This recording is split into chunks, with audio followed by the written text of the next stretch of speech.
Welcome, welcome, welcome, welcome, welcome. Thank you all so much. Welcome to Fixit Finance. Today we are discussing how to increase your cash flow, practical tips for every budget. If you are joining us for the first time, as usual, you can put questions in the comment section and then we kind of go from there. So we're kind of building on what we discussed last week. So last week we discussed, how to pay off your debts. We went through a lot of things. If you did not watch that episode, just as an overview, we talked about, the three steps to paying off to managing your debts basically. So one, know your debts, two, know your cash flow, three, choose your debt payoff strategy, and then kind of go from there. We walked through an example as well last week. If you still have any questions from that, please post them in the comments.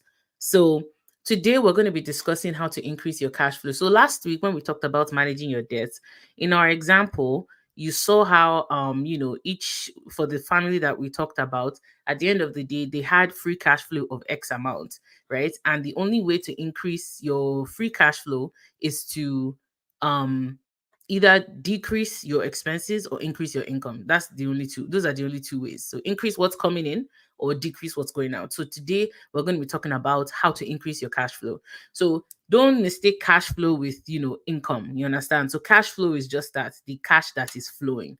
So I guess we'll go right into it. The very first thing I want to talk about is, what is free cash flow? You understand? Because a lot of people, I say it all the time, and I always forget sometimes that not everybody understands what free cash flow is. So I'm going to kind of talk about what free cash flow is first, and then go into how we increase it. So if you're new here, my name is Fikayo. This is Fixit Finance, and we go live every Saturday at 10 a.m. and we discuss all things personal finance. If you've missed some of our lives, just go to the live section on our YouTube page, and don't forget to like, share, and subscribe on this channel and this video. Okay, so first things first, what is free cash flow? You understand? Like I mentioned earlier, to increase your cash flow, there are only two ways you can do it. One, you increase what's coming in, or two, you decrease what's going out. So what is free cash flow? So in business, as some of you know, I have my MBA and I also have my CPA. So one of the biggest things that we use to assess the health of a company, or the performance of a company, is something called free cash flow. So there are different ratios and different things you can use to assess how a company is performing or how a company is doing. But one of the best measures I personally like is free cash flow. Why do I like it? So free cash flow basically looks at, the operating cash flow of a company, and then looks at what they're also spending on capital expenditures. So for example, let's say the company is in the business of selling rice. You understand? The money they bring in from selling rice, whatever is left over, also to the money they also use to buy things like the rice processor. I don't know anything about rice production, or like this warehouse that they store the rice. Then what's left over, that's their free cash flow, right? So free cash flow is basically operating cash flow minus capital expenditure. Whatever you have left is called your free cash flow.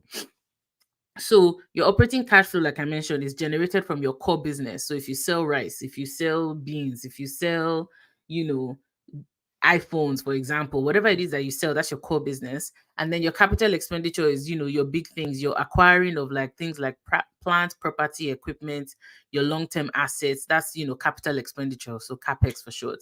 So whatever is left over, like I mentioned, that's what represents, the company's ability. That free cash flow is what the company is going to be able to use to do things like pay off debt, pay dividends, do share buybacks, invest in future opportunities, future growth opportunities, and whatnot. So that's why we always want to know the free cash flow of a company, because it's from that cash, you understand, they're going to be able to do things in the future, whatever doings they want to do. Okay. So the same concept applies to personal finance. Your free cash flow, right, is cash left over after your core business of surviving. So after your core bills, your mortgage, your rent, food, whatever, and every other thing that you spend in general, that free cash flow you have left, like we talked in our example last week, is what you're going to be able to use to pay off debt, to invest, to acquire income generating assets in the future. So it's very, very important that you protect your cash flow, you understand your cash flow, and you pay attention to your cash flow. So what did I just say? It's very, very important that you protect your cash flow, you understand it, and that you pay attention to it, because it is from your cash flow that you're going to do a lot of things in this life. And if you notice, every company is after your cash flow. Now they have payments on everything. You want to buy shampoo, there's a payment plan. You understand? Spread this $20 over 6 months and pay $3 each. You understand? So everybody is trying to usurp, everybody's trying to like gain control of your cash flow. So you have to protect it, you have to understand it, and you have to protect it. Okay. So basically, don't get payments as much as possible. You understand? Now, I understand in situations you don't have a choice, and that's part of why we're here. So now that you understand how to pay off your debts, let's go into how to increase your cash flow. Okay. So, like I mentioned, there's two aspects: there's the income aspect, there's the expense aspect. So, increasing your inflow, decreasing your outflow. So, let's talk about how to decrease outflow. The very first thing you want to do is to go through your budget. Like we've talked about, you should have a budget. Even if you don't have a budget, you should track your expenses. By tracking your expenses, I always say this: your budget will expose you to yourself. You understand? It will show you exactly what you can't deny where you are tapping your card. There's no denial in that one. You will see it clear as day. You understand? Like I've mentioned before on this channel, I've worked with people before where by the time we assessed everything, this particular person was spending almost $2,000 per month on eating out. You understand? That one, there's no denying. It's right there in the receipts. The restaurants don't lie. You understand? So if you're like that, you want to go on a budget, you want to track your expenses, so we know exactly where it is the money is going. Okay. So once you've gone through that, you want to make sure you cut out unnecessary expenses. So for example, I mentioned in our case, we cut things like cable. The only subscription we had was Netflix. We had no other subscription. Things like eating out, we dramatically reduced it. So instead of going to say Starbucks, I would go to Tim Hortons. You understand? Little things like that. Or not go at all. Then things like groceries, that's one area that a lot of people overbuy. For example, in our household, how we make sure we don't overbuy for groceries. And even then, I still think we're overbuying. But one of the things we do now that has really helped us is we only go to Costco once a month. I know it sounds ridiculous. We only go to Costco once a month. We might go a second time because something we didn't expect finished and we like buying it from Costco. But usually we do Costco once a month. Then we do a grocery store like Superstore. We'll do it twice a month. And that's because we need to refill on things like milk. You understand? The eggs we buy from Costco usually last us for the whole month. So, things like milk, and some basics, those are the kind of things we might go back for. But ideally, we try not to go to the grocery stores. There are some people that go to grocery stores every other day. You understand? You're going to continue buying. You're going to always need to buy. So try and plan as much as possible your list and whatnot, so you don't overbuy for groceries. Okay. So that's one way. So cut out all unnecessary expense, all the fluff in your budget. You understand? And sometimes even make it a game. So for example, let's say you cut something out, just see how long you can last without that thing. You'll be surprised how many things you have that you don't necessarily need. Okay. Um, the next thing you want to do, and this one I really like, I do this even now, even though we've paid off all our debts, I still do this. I haven't done it this year yet, and my husband reminded me the other day that when are you going to make this call, is to renegotiate all your bills and find deals on all products and services that you did not cut in the first step above. So say for example, let's say you decided to keep your cell phone, you didn't cut your cell phone, which makes sense obviously in this day and age. What you want to do is you call your cell phone company and you ask them for a new deal. They're always giving the best deals to new subscribers. You understand? So I call them every year. Sometimes it might take me 45 minutes on the phone. I don't mind. You understand? And I'll call them and say, okay, XYZ is happening. This deal, that deal. I saw this deal, that. What can you do for me that I'm a retaining customer? And if they can't do anything for me, I will move my business elsewhere where I will get a better deal. 9 out of 10 times, they will give you something to keep you as a customer. You understand? So for example, I tell people all the time, my husband and I, on both of our cell phones, we don't pay up to $100 a month. And we have 60 gigs of data. Yes, we don't pay up to $100. And we did not pay for the cell phone. That comes from calling and sitting on the phone and saying, if you don't find me a good deal, I'm moving my business elsewhere. Because I personally cannot live in a world where I am paying more than $50 for a cell phone. It doesn't make sense, especially in this Canada. That's just me personally. Okay. So sit down with them and cut a deal as much as possible. Same thing with internet. I will sit down on the phone and say, okay, you have to find me a better deal because this person down the street is offering me this and that person will offer me that. And I'm always willing to walk away. As you know, in any negotiation, the person that's willing to walk away, chances are they get a better deal. I'm always willing to walk away. I'm not married or loyal to any of these companies because, no offense, some of them are not loyal to me. Okay, it's my money. I have to protect my own cash flow. I am the chief finance officer in my house and I do my job very well. So in your own household, be the chief financial officer and make sure you do your job well. Protect your cash flow. Okay. So renegotiate all those bills. Your cell phone, like I mentioned, internet, things like that. Be willing to switch providers, like I mentioned, even things like rent, for example. And I know in this day and age, things are a little different when it comes to housing and whatnot. But ask yourself, do you have to live in a place that it costs as much as you're living? You understand? So one of the things we did when we were paying rent, we had moved from a different city, right, into the city that we're currently at. Where we were living before, I think our household expenses were like 1,300. So when we were moving here, I'm like, this is an opportunity for us to like regroup, rebuild. So we ended up finding an apartment that cost us less than 1,000 a month. And that really helped us to accelerate things. You understand? It was a crappy apartment. I would not send my worst enemy there. But for the 1 year we lived there, we gained so much momentum. Our rent was what, 865 or $875. It was a 2-bedroom apartment, 1 washroom, and there was in-suite laundry. So we literally just kept to ourselves and we locked our doors and we stayed inside all throughout. Now, you don't have to do that, but my point is don't don't be locked into a mindset of what you think you have to do or what you think you have to have. You don't necessarily have to live in a place that costs 1,500 a month. You can find someone that's cheaper and it's a temporary sacrifice. You understand? To be able to get you to where you need to get to. Because for us, we went from spending roughly 1,300 to about 800. That massive that increase in cash flow did a huge number for us and really helped us speed things up. You understand? Such that by the time we were done living in that place, we were ready to buy a house. You get. So again, in this day and age, one has to be very, very, very creative.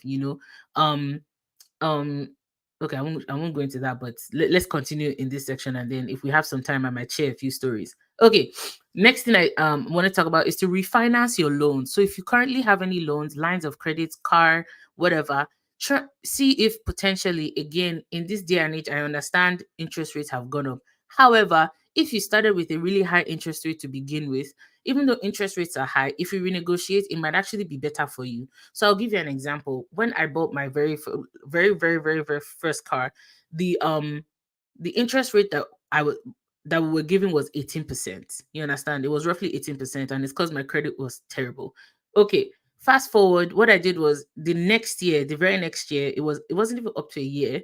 I renegotiated the loan and the interest rate dropped from 18% to about 7.5%, right? And then I kept the payment the same, such that was now going towards the principal, you understand, than towards interest because I had renegotiated that interest rate. Again, the next year when interest rates were better, I went back and I refinanced that loan again to get a cheaper interest rate. So just because you've locked in an interest rate with your provider, let's say for example your credit score was, I don't know, 500 when you got the car.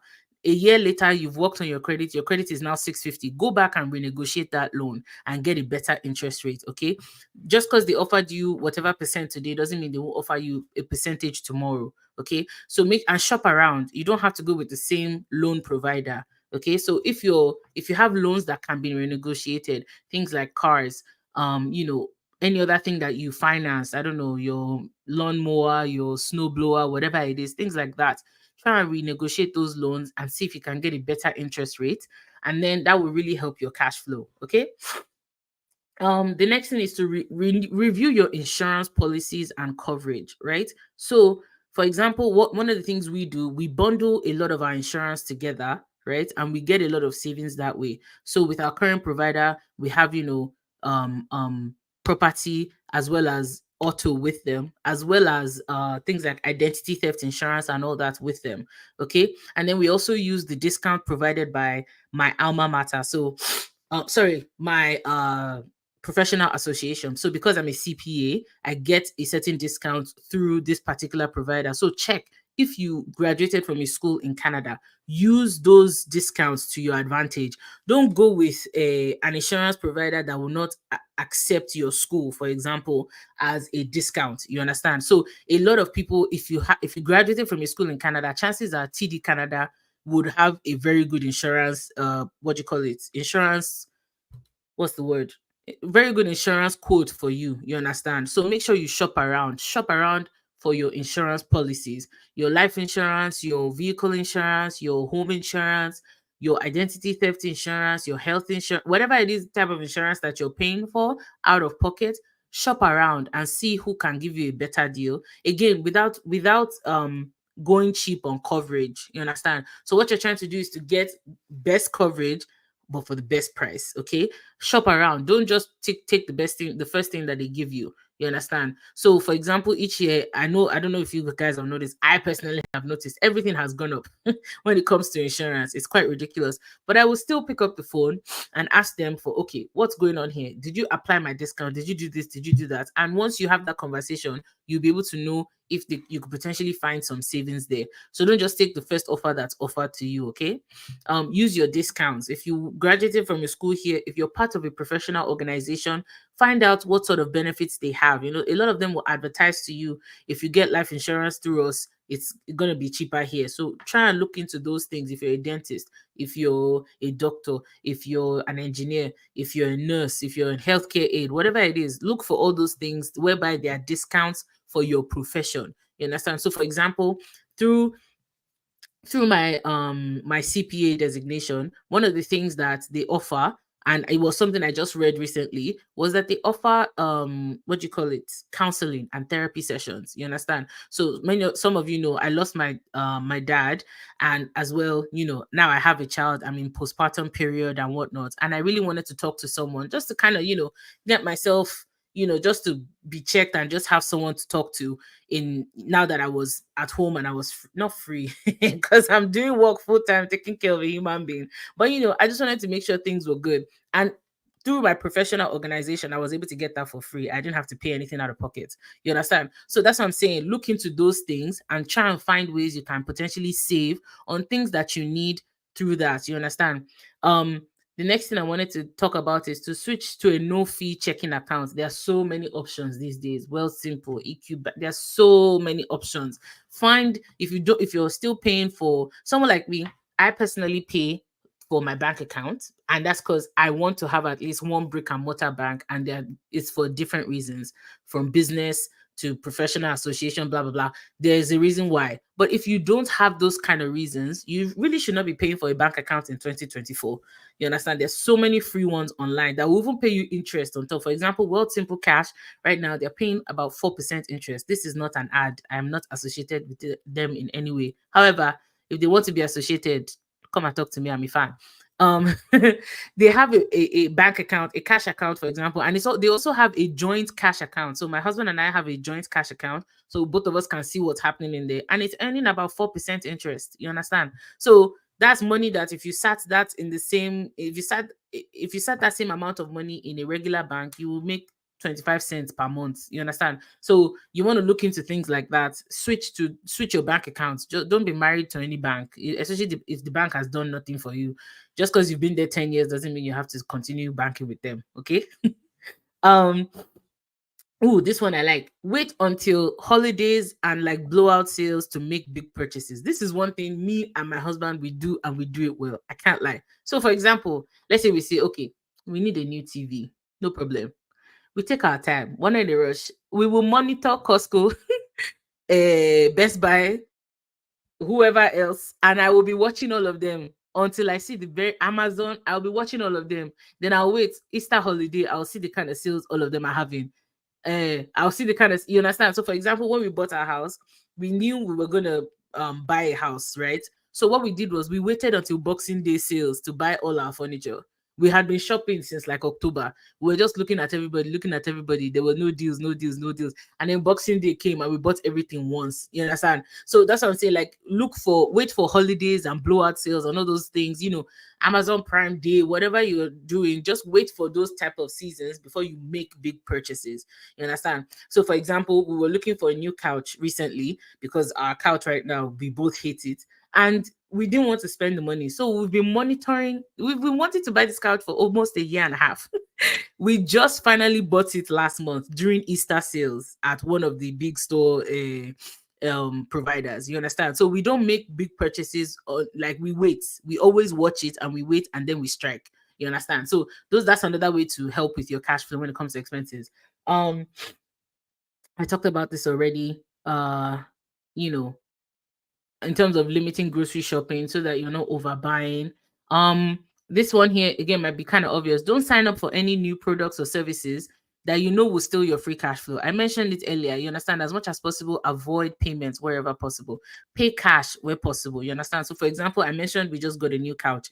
We could have gotten the couch since, but we didn't want to put it on a payment. So we decided to save up for it, and then we decided to strike. And because we have cash, we can buy it anytime when there's a good deal. You understand? So, anyways, that's just an example. Optimize your utility usage. You get, so for example, we in our household, I may wash 4 or 5 sets of laundry, but I'm only going to run my dryer once. If you don't make it into the dryer, you're getting hung. You are air dried. You understand? Most of my children, my baby boy's clothes, I air dry it. You understand? Just because I don't like the way it shrinks the clothes, anyways. But by not using our dryer often, we save on utility quite a bit. Things like maximizing your employer benefits. So for example, we use a lot of our benefits to make purchases. So know your employer benefits. I'm always surprised, no, outrightly stunned, the amount of people that have employer benefits and don't know what it is or don't know what it covers. For example, me, I know every single thing, every benefit in my own and in my husband's own. Sometimes my husband doesn't even know what's in his benefits. I'm like, we can pay for this using this benefits. He's like, hey, are you sure? I'm like, yes. When we wanted to buy our Apple Watches, for example, that's what we did. First of all, I waited until Christmas sales. I remember very clearly. We waited until Christmas sales. So the Apple Watch was on sale. We went, paid cash for it, and then we claimed it because it can be claimed through health benefits. You understand? So the Apple Watch cost us $0. You understand? So that's what I'm saying. It's little things like that. Know your benefits. Some of you have drug benefits, yet you will go to Walmart, you will pick up your prescription or wherever, whatever pharmacy you use, and you will forget to claim it. That's money that could be in your pocket. Don't forget to claim your drugs, your massages, your whatever else health benefits that you use that you can potentially claim. Claim all of them. Some of you get, for example, a health spending account of say 1,500 a year or 2,000 a year, and you never use it. Why? I don't know. Please use it.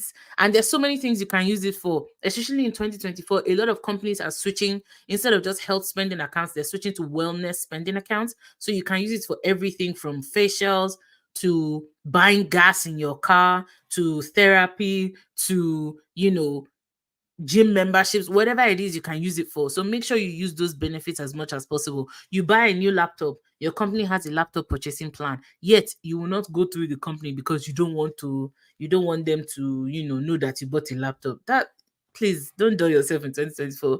Use it and use it well. It's part of your compensation. Okay. So don't what's the word? Don't skimp on those things. Okay. Let's switch to the income side of things. Just looking at our time, we've flogged, I think we've flogged expenses very well. As long as you don't have a phone with them. I'm just looking at the comments here. Yes, thank you, Oge. Please don't forget to like the video and to share, and of course subscribe. As long as you don't have a phone with them, I'm guessing it's something I said earlier. Recently sat down with a financial advisor for an overdue. Yes. There we go. You see, that's a great one. Yes, always do this. At least once a year, review everything you have going in your household and see where you can save, where you can shave off stuff, where you can, renegotiate. Yes, renegotiating the interest rates on your cards, that's fantastic. You understand? Because that will save you quite a bit in the long run. Yes, know your benefits is very, very important. Like, I'm always so surprised the amount of people that don't know their benefits, and they have things, there are things your benefits would cover that you would be very surprised. Even some stuff for like I just had a baby, we added him to both of our benefits, and a lot of things that we did for him in the early stages was covered. You understand? That was cash that was returned to our pockets. You understand? So make sure you know those things. A lot of the things you do for your children, if your children, some folks forget to add their children to their benefits, please don't do that. Add your children like yesterday. Okay. I don't know who that's for, but add your children to your benefits. Don't make that mistake. Okay. Okay, so switching to the income side of things. The first thing that I would recommend, or when it comes to increasing your cash flow, and this might seem kind of obvious, but it seems very basic. Change jobs. You're underemployed or you are unemployed at the moment. You understand? Like, or if you're working right now and you feel they're not paying you enough, switch, change jobs. You understand? I know it sounds so easy to say, and I'm saying it, yes, because it's really just that simple. Start looking. You might be surprised what's out there. I've seen people in places I've worked whereby they would go find a different job. That's their same job, or find someone that's paying more, come back to their employer and say, hey, outside they are paying this for my job. Sure, are you willing to match it or not? It's that simple. You understand? I've had to leave jobs where I really, really like the work. I love the pay, and I love the work, and I love the environment. But the going rate in the market, I think the difference when I checked was almost 25 about or $30,000. You understand? Of the going rate. You understand? So I was making roughly almost $30,000 less. So that was a non-negotiable. No matter how much I love you, I'm going. You understand? So it's little things like that. If you are underemployed and you know it, or if you can find a market rate, like make this is in 2024, we're not what's the word? We're not we're not taking it sitting down. You understand? So if you are underpaid and you know you are underpaid, find proof. Don't just go to your boss and be like, I'm underpaid.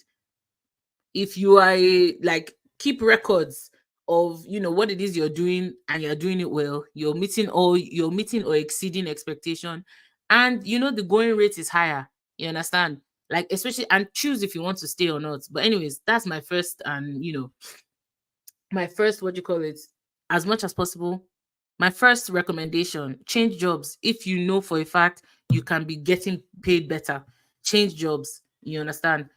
um Number two, change industries. So for example, a lot of folks, I know a lot of people get sucked in. Like, you kind of get, oh, okay, this is my industry, this is what I do, this is, no, no, no. As much as possible, especially if you have skills that are easily transferable, sit down and make a study of those skills. For example, I'm in the finance and accounting and business world. A lot of the skills I have are easily transferable to many different industries. So make a list of those skills, or those whatever those skills, those talents, the experience you have, and see how you can transfer. You understand? Don't just take it sitting down and think, because okay, you've been working customer service, that's all you know. There's so many things from customer service you can transfer into different things. You understand? So you want to take the time to actually sit down and do that. Okay. So if you are my next point is, if you're unemployed or underemployed, let everybody and their auntie know you are job searching. Okay. So if you're unemployed or underemployed and you're actually looking for work, don't just keep quiet. Let everybody, because in this day and age, a lot of jobs are found through your network. You understand? Because for example, if you post a job today, I'm a people manager in my position. If you post a job today, you may have 300 people apply for the position. There's no way you're going to go through 300 resumes. You understand?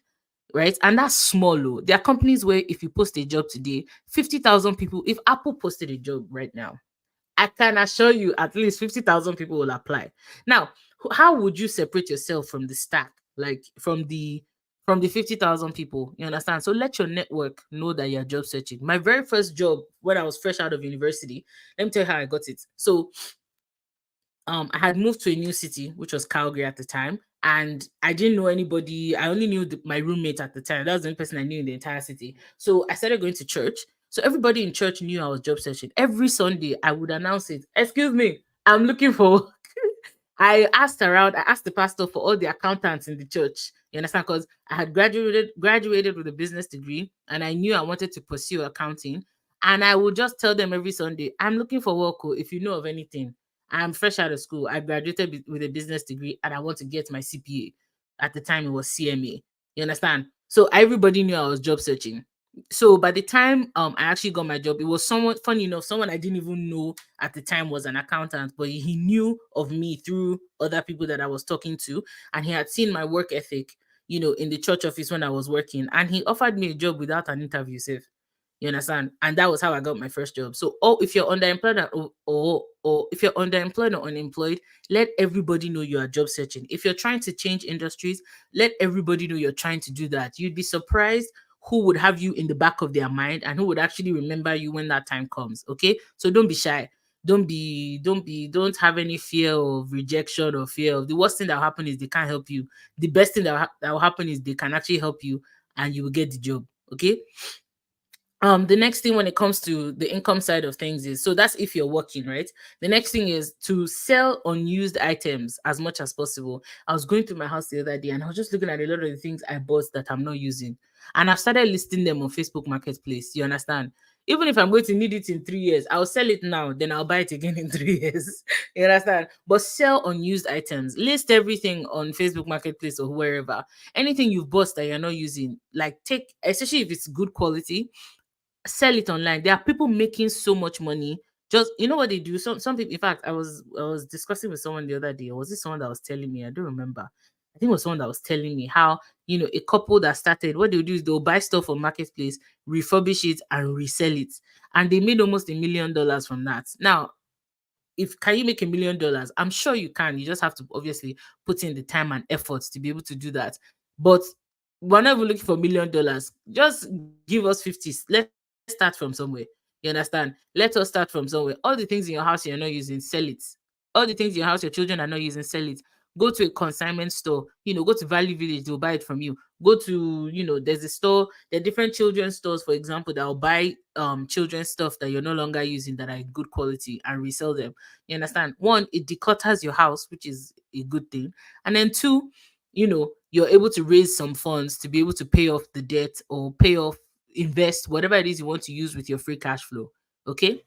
Um, this one I really like, and it's a little unconventional, but I like it. So rent out large purchases or unused items. So for example, this I actually saw recently while I was shopping for my son. Um, I saw someone that was renting a particular bassinet. So this bassinet, it cost roughly $2,000. It's a very high-end boom tech bassinet. So not a lot of people can afford to buy that bassinet, but this person bought it for themselves. And now that their child was grown, they are now renting it to people at $50 a month. You understand? Or $50 a week. I don't remember. $50 a month, I think. You understand? So that is actually, it blew my mind. I was so impressed because I'm like, that makes sense. So you're done using this $2,000 purchase. Now she doesn't want to sell it because she likes it, but she's renting it out to people at $50 a month. That's money right there. You understand? So for example, you bought a super fancy snow blower that is beyond, awesome. You can rent it out to people, you understand, for different prices. And before you know it, you'll be able to raise some cash that way. So again, when it comes to increasing the income side of things, especially if you're a 9 to 5er like I am, obviously we'll talk about side hustles and whatnot soon, but like those are just some of the unconventional ways you can potentially raise funds. Okay. You can rent out unused space temporarily. So you have a basement, for example, that's rentable. You have a spare room that's rentable. Again, it's a temporary sacrifice to be able to get to an end goal. Depending on how comfortable you are, you can rent out any unused space that you're not using. Okay. Um, the other way you can also increase your cash flow, which again is kind of where we're trying to get to, is to pay off, debt. So for example, you know how we talked about last week using the debt snowball, or debt avalanche or consolidation, whichever one you decide. Once you free up that cash flow, you understand, now that cash flow is available to you to do whatever you want to with it. So free, like by paying off debt, you actually free up your cash flow too. So that's one way you want to make sure you're looking at to increase your cash flow. So when you pay, that's the quickest way to get a pay raise. You understand? So the example we went through last week, I believe they were paying like 600 and 500 for a car. Imagine if they pay off that car.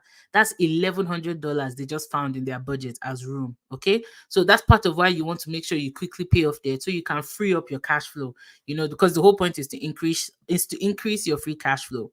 And then last but not least, when it comes to increasing your cash flow, is to monetize your expertise or your skills. You understand? So for example, you're a nurse, you can offer, for example, nursing services. Are there things you can potentially do online whereby you can offer your services that way?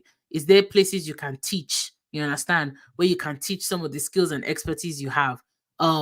Are you someone that's really good in math, or really good in science, or really good in business? For example, I'm here teaching you today. Obviously, I'm not charging, but like my point is, it's a chargeable skill. So, are there skills you have? Are there things you're doing that you could potentially monetize?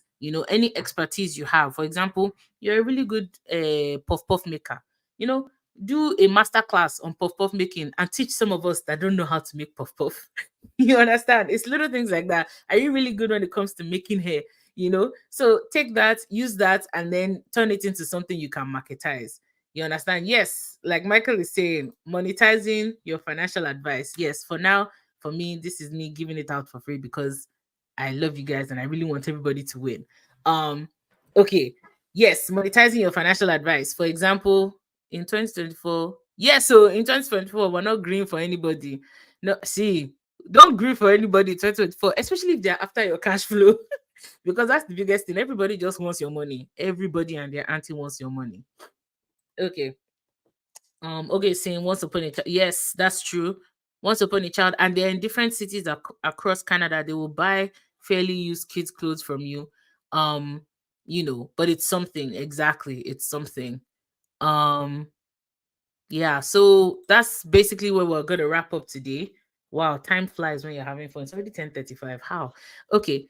Thank you all so much. If you have any questions, you can drop it in the comments. If I don't see any, I'm going to assume everybody understood everything I said. Yes, puff puff making. We need to do a class on that because some of us don't know anything about making puff puff. We tried it a few times and it was not pretty. Okay. Um, in the meantime, I would share we don't have time. Let's wrap it up here and we'll call it today. So see you again next week. Thank you all for joining us. If you have any questions, drop it in the comments. As usual, the email is fikayo@fixitfinance.ca, and we will see you next week where we will build up on a different topic. Look forward to the look for the banner in on YouTube and on Instagram and on Twitter, or no, X and Threads. And I'll try and post it earlier, just to make sure everybody has access early. Thank you so much. Have a wonderful Saturday and enjoy your weekend. Bye, guys.